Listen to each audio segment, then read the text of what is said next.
ริสธรรมสารติสัทธาเทวมนุษย์นังพุทโธภควาติสวากขาโต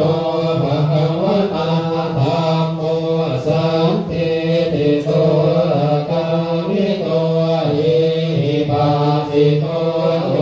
ปัญญิโตปัจจตังเวทิตังโพธิโยทิติสุปฏิปันโนภะคะวะโตสาวกสังโฆสุปฏิปันโนภะคะวะโตสาวกสังโฆยายะปฏิปันโนภะคะวะโตสาวกธัมโมสันติติโกอาคานิโกอิปัสสิโกโอปัญญิโกปัญจสังโฆสุปฏิปันโนภะคะวะโตสาวกสังโฆยายะปฏิปิสธรรมสารติสัทธาเทวมนุษย์นังพุทโธภควาติสวากขาโตภควตาธัมโมสันติติโกภะคะวิโกอิปัสสิโกโอปัญญิโก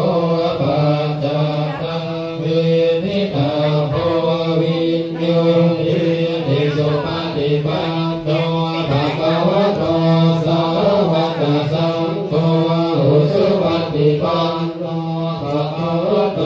สาวกสังโฆ